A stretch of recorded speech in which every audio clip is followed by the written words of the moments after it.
adopted by a woman in the world. So I thought, why not start one more and just before Women's Day? Another statistic says that there are less than 20% of women that are sitting on international boards. So that is why we have one of the small percentages of those women here today, which is Winifred.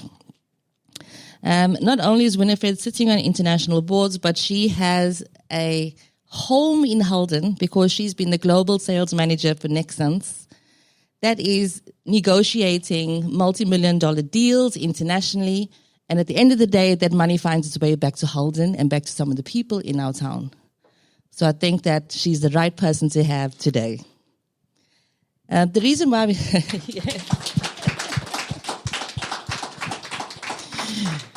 Now, I don't need to ask how many of us know Nexans or know someone that works at Nexans. But how many of us have thoughts about writing a book or know somebody that has thoughts about writing a book? And how many of us actually managed to complete it or know somebody that actually managed to complete it? So not only has Winifred been this international amazing businesswoman, but she's written 3 books. And a bit more about her. Let's see. She's an international business executive. She's an engineer and doctored researcher, writer and storyteller, and mother of 3. So today, I'm going to be asking you, Winifred, to share your story. We know each other from a few months back. You've been a great supporter to me, what I've been going through in my life, trying to motivate and get me to believe in finishing my ideas and projects. And we all know there's nothing more difficult than trying to grow your own idea. It's easy to have an idea. It's another thing to grow it. So I want to ask you, Winifred, what is it that you've been doing? Now we're going into spring. It's time for ideas and all these things we've been thinking out over the winter depression to fall away. What is it that you tell yourself, and how do you help yourself to grow your ideas and actually be this author and amazing international businesswoman that you are? I hope the mic's on, is it? That should do. No, there's no sound to it. Did you check, Laverne?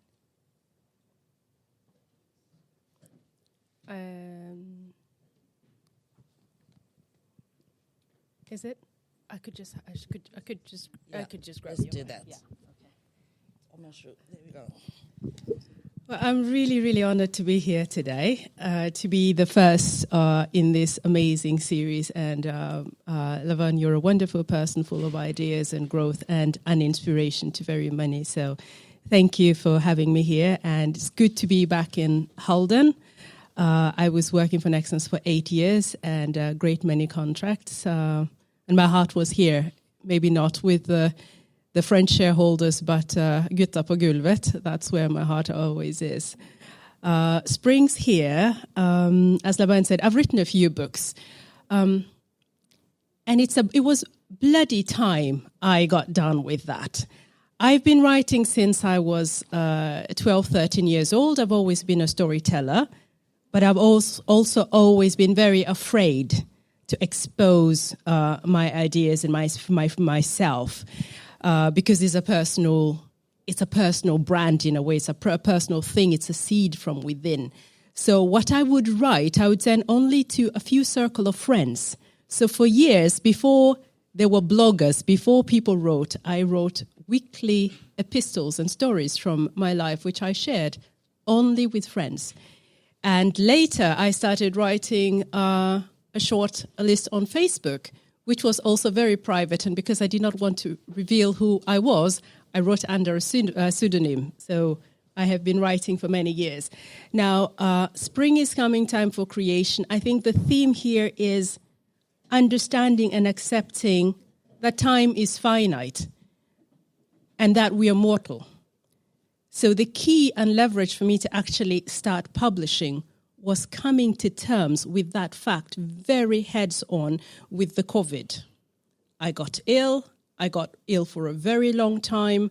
I was in a very difficult situation, and at some point I thought I just might die. When I was at a point of 16 kilos less and I could no longer carry my own weight, I went back to the seed of me. what is it I don't want to die with me inside? What do I want to leave outside of me? And when everything was stripped of me, when I was bare, the only seed I had left was my word. And so I decided, come hail or high water, I will write, I will publish, and if people don't like what I write, screw them. That's where I needed to get my bravery to get there. And I took the approach from a gardening perspective. I'm an avid gardener. I can't wait for spring, and my nails are always painted on Monday because I need to cover the dirt from the weekend. That's the fact. And when you're a gardener, you know in the winter there's very little you can do. At least in Norway, there's very little you can do. You need to plan. What are you going to plant? What are you going to sow? You know, we all have a lot of good ideas. We want to write, we want to create, we want to paint, we want to dance, we want to make all these wonderful creations. But if you don't aim that target to, at the beginning of next season, I want to do tomatoes, I want to do peppers, you will never get to it. So my approach was, okay, what is it I want to write at the moment? And I was ill. So I thought the easiest for me is to write something that is comical. Because when you laugh through difficult times, when you laugh through challenges, they actually become easier. And so I took one, I would write a comedy about learning how to play golf, something which I was terrible at, and I knew I would be bad. And I needed to accept I'm bad. So death by golf, how to die playing golf. Can you explain the title of the book a bit? The inspiration around that? Well, the inspiration of the death of it was, in a way, also the death of me, the death of perfection.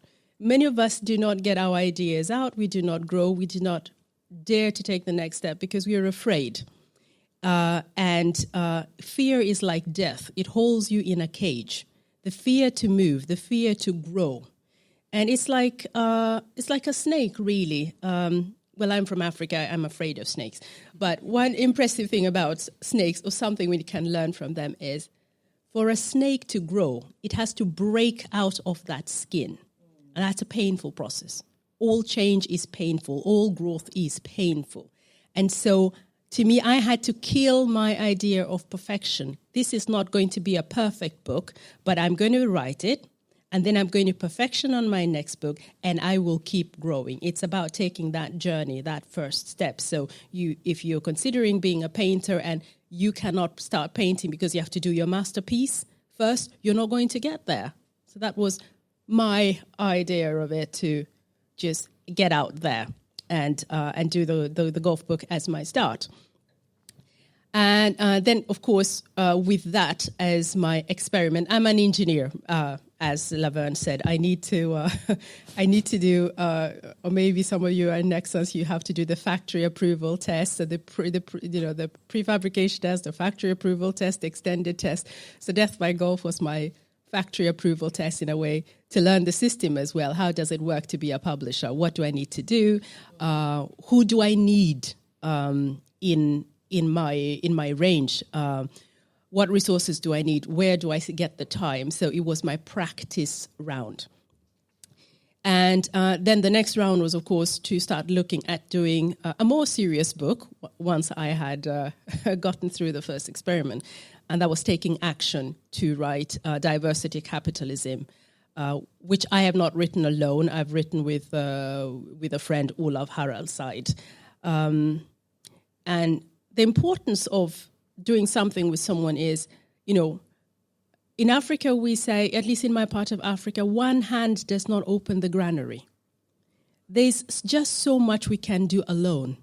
A lot of things require that we partner with the right people, we find the right people, we find the right ideas, or we push ourselves into the resources that we need. No man does it alone. And so moving into this to write Diversity Capitalism with Olav was also a good idea to do something with somebody, and the partnership was great. Not just with him. The pictures were taken by my friend Maria. She's a good photographer. I am not. I can't do squat on that front.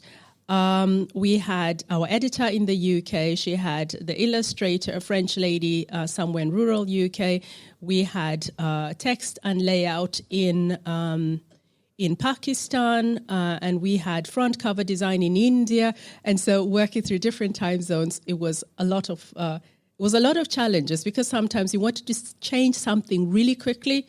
You've got to wait for the other guys to wake up.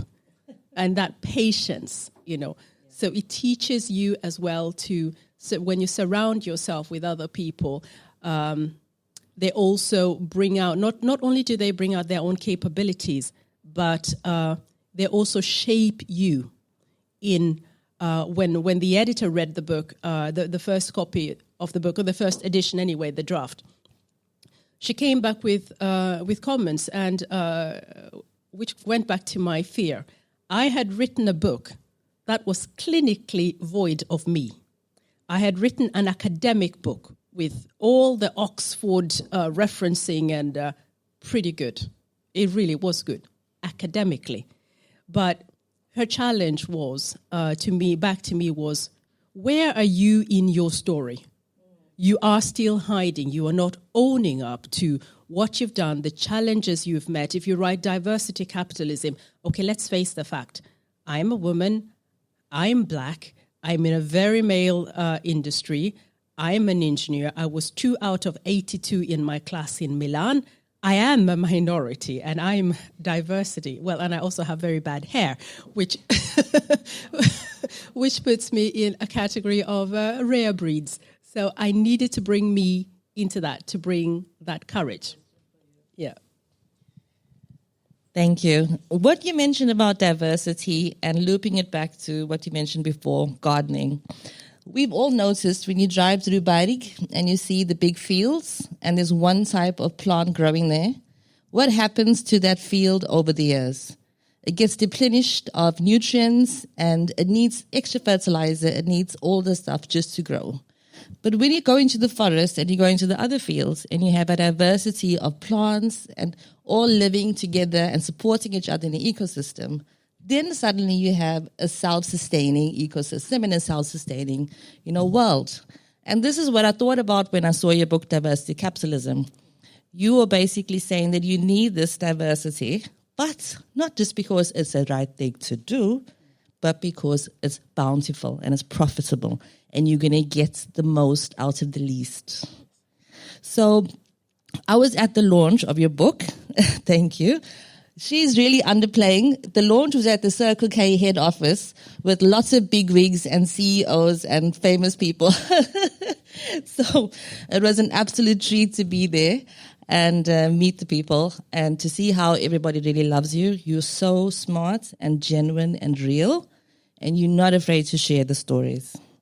On that note, you did share a story at the launch about your ancestors, and I was wondering if you would, because that was you putting a bit of your personal feeling story into a very factual academic book.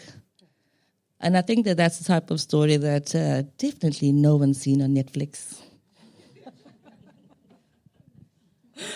That's a scary one. Well, and my mother was in the room, I must say. To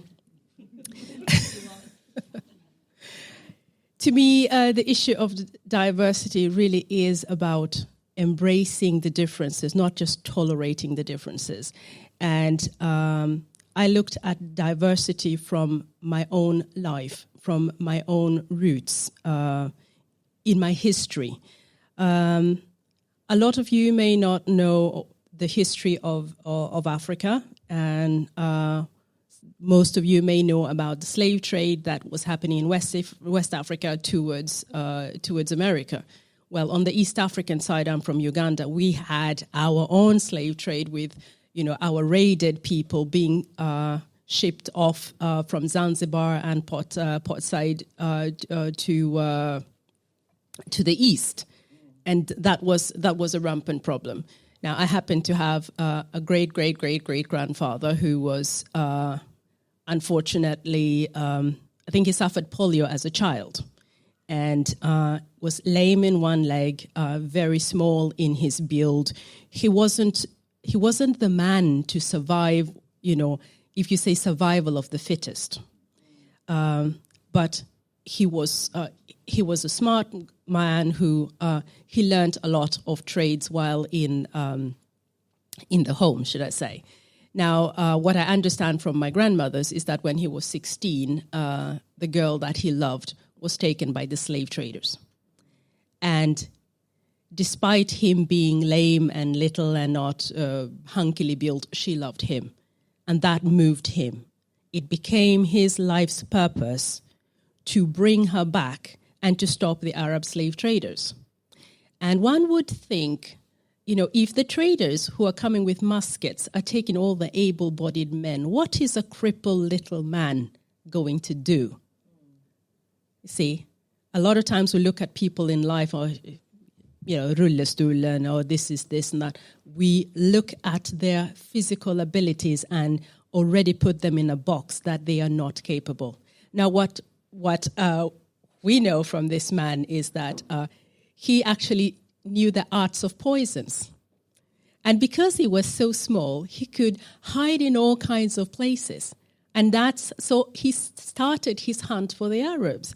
That was hiding in swamps, in the hollows of trees, building snares, little weapons, darts with frog poisons and snake poisons. And he took a lot of Arabs in that process. So he would come to a village and say, I'm going to help you. And they all look at him and they laugh at him. And if you do that, I'll give you my daughter. I'll give you a farm. I'll give you this. And he actually did it. So the good news is I've got a very extended family. And in my tradition, you cannot marry somebody who's 5 generations related to you. So I had to marry a white guy to be sure. Me too. I had to be sure that I was not marrying any of the descendants of this man. So when I look at physical ability, I don't look at that as a mark of weakness. And I can see it myself when I was ill and I was... At a point, I could no longer walk, and I was crawling. I was on crutches. I was on sticks for a long time. And it's actually in that time when I was crawling to the toilet that I did most of the writing for this book, for the desk diaries. Because when I thought my world is falling apart, my feet are going, my health is leaving, and I want to leave something of me on this planet, I thought back to that link. And if he went against mighty men with muskets, with the smallest of what he could, just because he could not run, and here I cannot run, I still have my PC, it's charged, I've still got Wi-Fi, the toilet's not 10 kilometers away, it's just a few crawls away, like hell, I can do it. So that was a personal inspiration to fight on. And I think it's, looking at it from your perspective of, helping people grow ideas, I think a lot of times we fall into the poor me category. We are dealt the cards we are dealt in life. Most of us are not going to be born with silver spoons in our mouths. Most of us actually have to work really hard to get to where we are going. Those are our cards.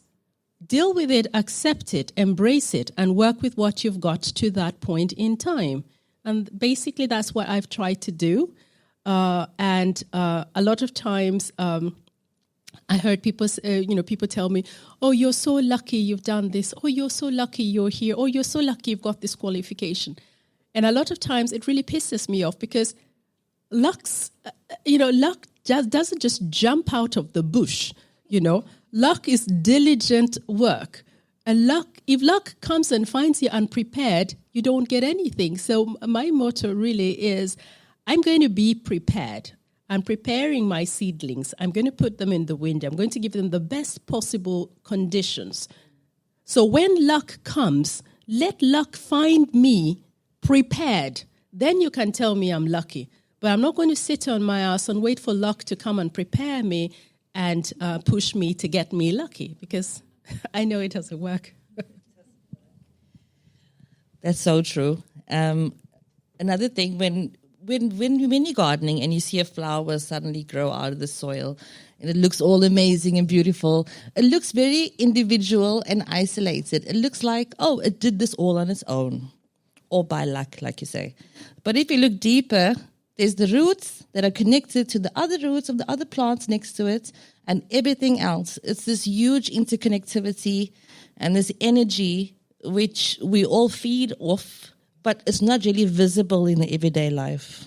It seems like luck, or it seems like you're saying, a silver spoon, or you know the right people. But it sounds like you managed to dig really deep down into those ancestors' roots all the way at the bottom to get the energy and the strength to write the books. And there's another part of your history that you've also been looking into, and that is the heritage from the knowledge and proverbs you've learned from your grandmother. Please tell us some about this, and I'm going to show you guys a couple of pictures. This is very, very interesting. We know now there are dying languages in the world. There are villages that are disappearing. There are cultures that are disappearing. And we can all watch these documentaries on National Geographic and be like, oh, that's so sad. You know, someone should do something about it. But Winifred actually did. So she's writing a book to try to capture this inspiration and the words of wisdom from my grandmother. And I'm going to show some pictures. And then it's quite interesting. It gets quite political, people. So, you know.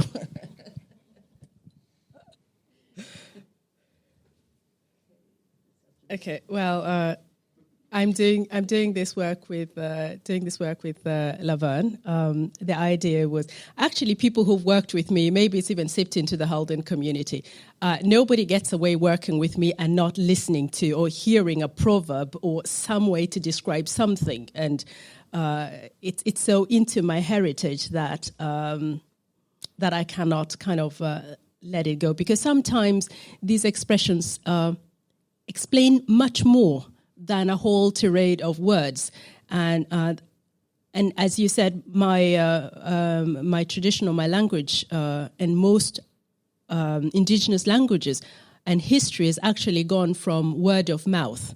Very little of indigenous history is actually written by the people themselves. There's always the history from the colonial side or from the powers, but very little of our ancient knowledge is written, and I feel like some of it is not appreciated. So when I look back into in my day-to-day work and in my preparations and in some of the things that I have done, I've been able to see so much of the wisdom. You know, my grandmother did not go to Harvard, but I can tell you she was smarter than a lot of CEOs I've met.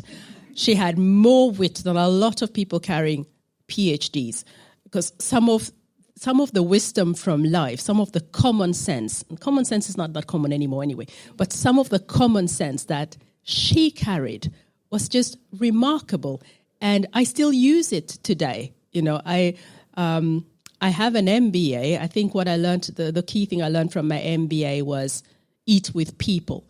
But I think but I could have learned that from my grandmother. And from this illustration, the work, what I've done here is to write the proverbs and try to illustrate what it means and put it in a global context. So in this, I think the first picture we have there is a caricature of Obama and his grandmother. And it's the simplicity of it is, I think the proverb is the purse of an old person is deep. And when I take that back to the context of diversity, there's so much wisdom and experience in our old people. And yet it's almost like you get to 67, you've reached your expiry date. We can't wait to get rid of you, and we can't wait to get you off your home into Gamleyem and everything. And the wisdom and the capacity, the inbuilt knowledge. There is some knowledge that you cannot learn at school. The survival skills that these older people have, that purse is so deep. There are universities and encyclopedias. And I just wish we could tap into that and appreciate them and sit with them, talk to them and get that. How many of you were lost during COVID because you didn't know what to do in the case of an emergency? You were all running for toilet paper. Your grandmothers survived the Germans. It was not toilet paper they stocked up. Potatoes. They knew stuff. They could survive with meager resources. We can't. And we are so educated and we are all waltzing around with our PhDs. And the real PhDs are sitting at home knitting and drinking coffee, and we don't see that. And that was one of the things I really wanted to get in. And in my current job, I think I have the oldest team in the company, and I wouldn't trade them for 3 guys from Harvard. And that one, I love that one. Let's see. Sometime back, a chap posted on LinkedIn, and I looked at his name, and I just from his name, from the naming system, I realized this guy is at least one of the Nilotics, so he's from the tribal group, so you'll understand what I'm writing. And so I wrote, because the story was related to women, I wrote this proverb to him, and it says, "A female animal catches an animal. She is a hunter too." It's that simple, When you go hunting, nobody's going to say, that's a male dog, that's a bitch. They both go to the hunt, they both come home with the bait. And there is no, for a hunter, there's no separation except, of course, when she's expecting and she needs to stay home. So I wrote this proverb to this as a response to this chap on LinkedIn. And a few days later, and he's based in Canada, a few days later, he writes back to me and he says, I had to ask my mother what this means because I no longer speak this language. But my mother told me that this was the proverb that grandfather used to justify sending her mother to school. And so it touched his mother so much because the explanation was, yes, she's a woman, but she's able. And so I will send her to school as well, even if she's just a daughter. And I think when we go out to, we talk about women's rights, we are approaching Women's Day and everything. The discussion of the role of women has been going on for a long time. And in finding this proverb, in trying to see that even then they established that a woman was able. She was a hunter. She was a contributor. She was a protector. She was a pillar of the family. That is important to bring that forward because I think a lot of times we tend to imagine or to assume based on little knowledge that some of these cultures have always been very anti-women or they've not supported the role of women in society. And I like that particular cartoon. It's Kamala Harris with Trump. And when I looked at the elections when Trump lost, there were quite a few women, Tracy Abrams among others, who were quite instrumental in rallying up voters. And so systematically, there was, and a lot of women voters turned up. So the role of women in capturing the situation was something I wanted to capture in that particular cartoon. Now, the Winifred and I met because she was looking for a designer to design the book. The illustrations were ready. You had your text. And I must say, putting it together was such an eye-opening journey. Every second page has got a new illustration with a political theme of somebody that you will recognize. And it's done in a way with so much humor and insights. And I think that's the balance. They say sugar helps the medicine go down. I would love to know from you, when do you think this could actually be ready to sell? And would you be interested in coming back for us to have a book launch of it here? Shouldn't we do that? Yes? And so, let's talk about that because we've discussed a few of the books. Let's hear where they're available. Are they for sale? Are they going to be ready? When are they going to be ready? I think I need to go back to the death part. This book's been more or less ready for a while, but I think because it holds such a special place in my heart, that last mile, that last step, it's taken some time to dare to do it, but I think we need to sit together for 3-4 hours, and we're actually ready to launch it. And I'd be happy to come back and launch it here, because this is where we've completed it, or we've done it, and it's been a very fun process working with you, because, as I said, I'm more or less colorblind, really. Design-wise, I know very little or nothing about design. I couldn't put together two lines. So to surround myself with people like you who can actually do it has made it possible to get it to this point. We are going to open up the floor to questions. If you notice some people leaving, it's not because it's boring. No, there's choir practice. So quite a few of the people had to go to choir practice. But you mentioned something. It's Women's Day coming up. And I know myself, I feel split in two when it comes to Women's Day and talking about doing things for women. I feel on one hand we should do everything for people, and dividing between the genders and sexes and everything just helps to keep the division rather than to feel more included. But at the same time, due to that, we are having this type of talk today, and we get to know many other amazing people that will share their stories on that day. How do you feel about the whole concept of Women's Day? And if you had to create an event on that day, what would you do and who would it be for? I wish we didn't need to have a day that was dedicated to focusing on, I wouldn't say equality, but equity, equal responsibility for everybody, not just for women, but for everybody as we are. Let me break it down a little bit. There's women, and then there's women. Yeah. There is a difference between a white woman from an affluent family and a black woman from a poor family. So even in the cluster of women, categorically, there are still layers and shifts in the pyramids.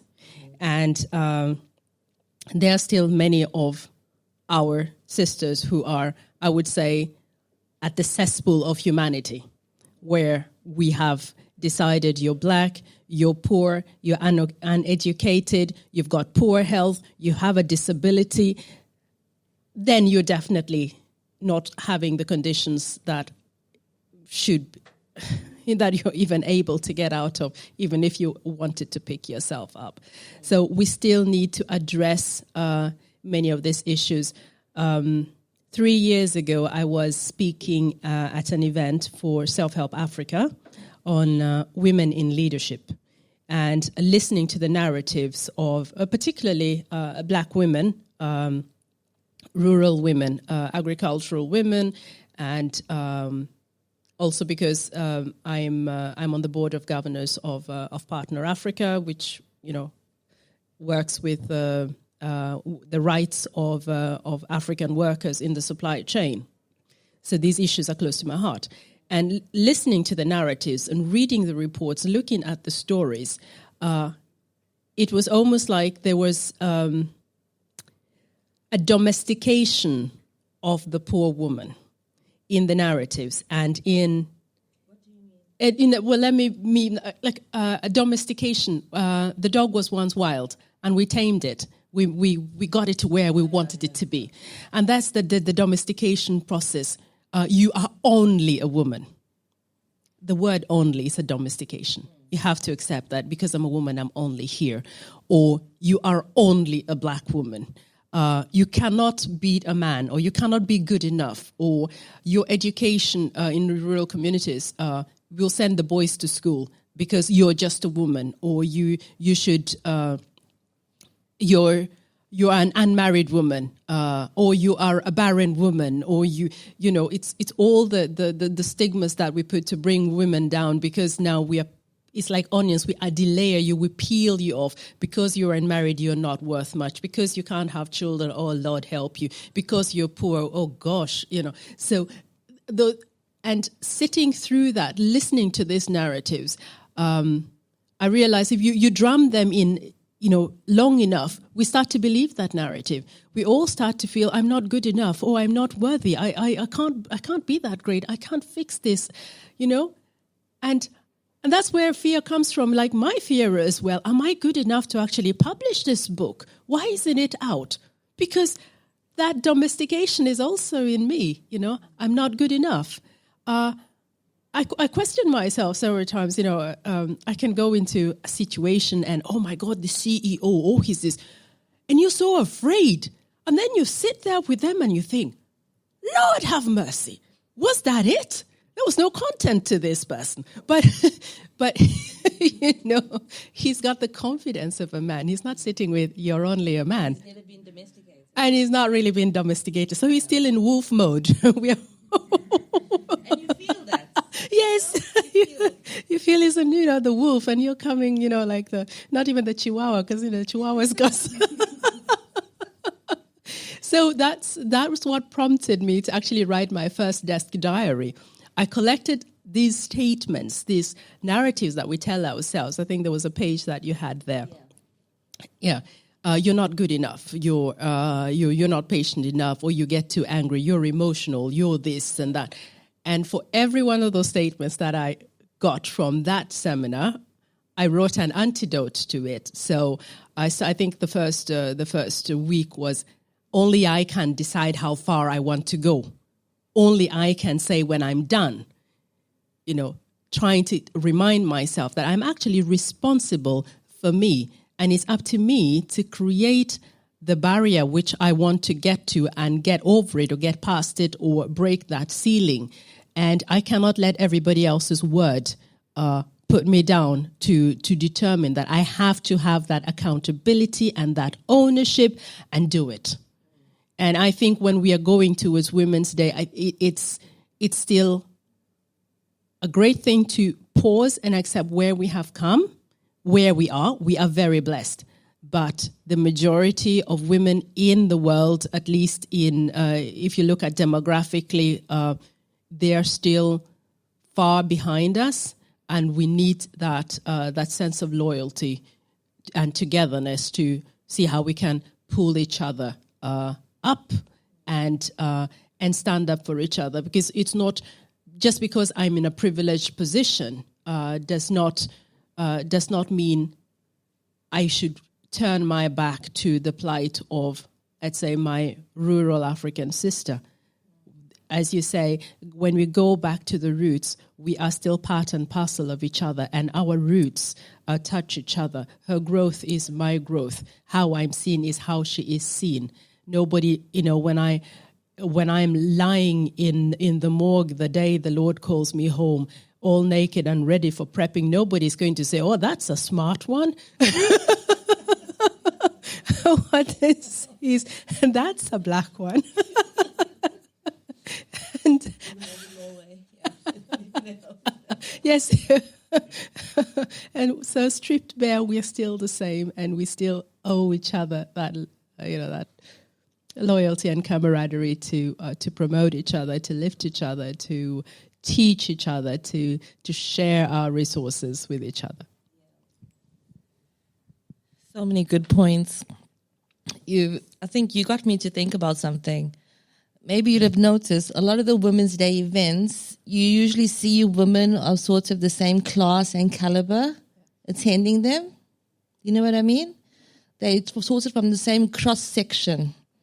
Either it's for the middle class, the lower middle class, upper middle class, or from the same genre.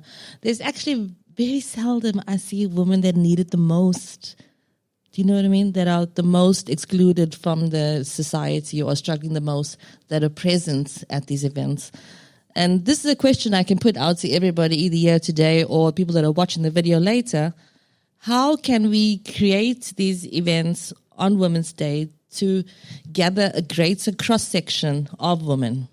Because it's only when we have, like we said, the diversity of the rose next to the peony, next to the tree, next to the this, supporting each other, then you get the best growth and you get the best social ecosystem and emotional ecosystem and spiritual ecosystem.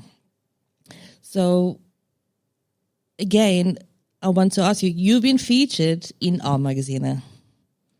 Yes. So that is a big thing.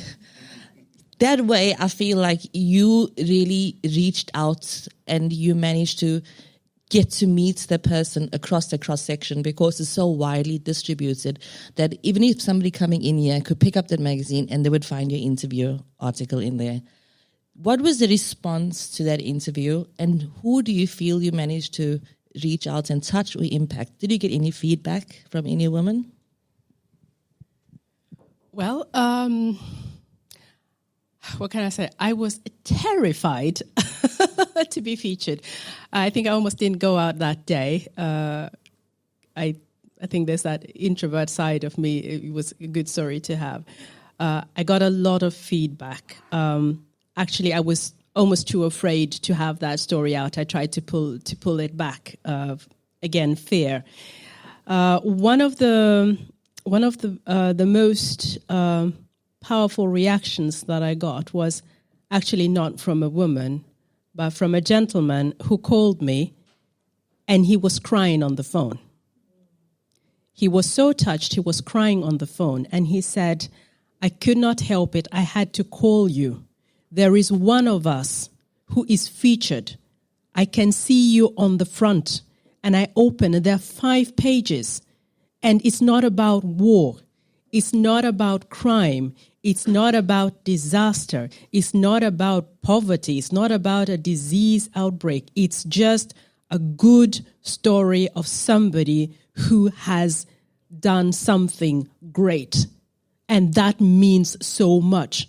And incidentally, the article does not even mention my race with one word. There's nothing about race. It was this crazy engineer who leaves a very lucrative job in Nexans for a shaky life in renewables.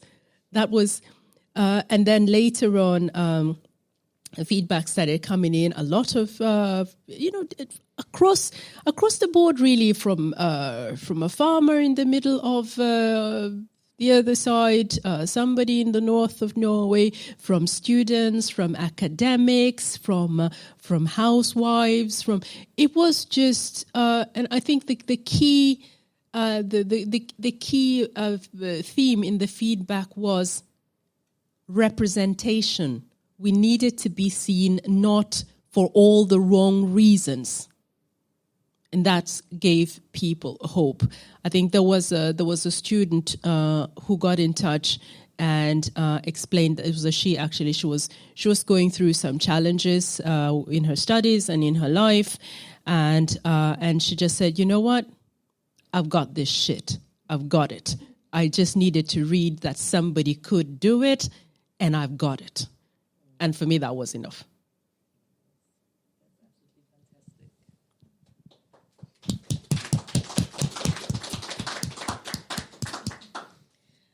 Can somebody please tell me the time? Okay, we're going to round it off. I just want to give some context to anybody that has not been here before, or maybe you have been to Kulturhuset and you've just been in the cafe. Winifred is actually one of the reasons why I have a studio here. It's all interconnected. And this is the importance of connecting with people, the roots, the energy, reaching out and being true to yourself. I came to visit for a cup of coffee, and walking around the second floor, I met this wonderful lady named Brit that said to me, "Oh, are you interested in ska du bli med på utställningen?" And I was like, yeah, maybe. I was trying to impress my son that was with me. So I was like, okay. She was like, "Har du kontrakten?" I was like, okay, sign the contract. And then I was like, oh shit, what on earth am I going to paint or draw or write? I have not done this in ages. And Winifred, as you can see the picture here on the side, I thought about this amazing woman that I met, and how supportive you've been to me, and how generous you are with your stories. Storytelling is so important. And it really inspired me to draw again and create again. And because of that, it's led to other jobs and other opportunities from that one image. You posted it on LinkedIn. We got hundreds of feedbacks, likes. And I just want you to know that every seed that you plant in yourself, you're adding to a community. You're adding to the ecosystem. You're helping other people to grow by growing your ideas. And it means so much. So please give a round of applause. And this is what, our job is to help you grow your ideas, not just because it's going to make you feel better, but because it inspires other people to do the same thing. No idea is a bad idea. You just need the right people around you to get the right feedback and the right nourishments. So we're going to have a little break, and then we're going to come back. Winifred's going to be here to answer any questions, and some of her books are for sale. I'd just like to ask if you have any last words before we have a break. Last words sounds so serious. No.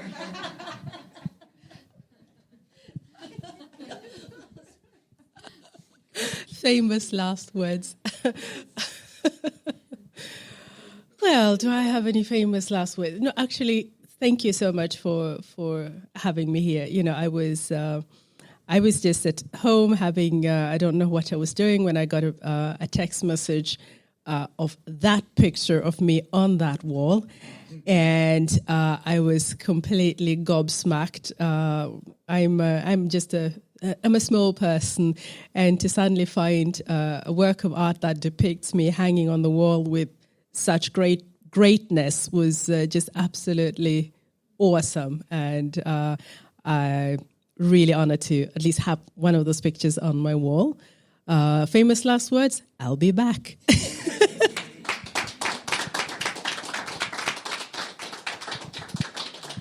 Okay, so we're going to have a break, and then I'm putting the microphone off. We're both here. Winifred's here.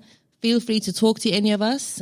I'm not going to put anyone on stage to ask questions right now. I think we are small and intimate and informal enough that we can just connect with each other in person. Thank you so much.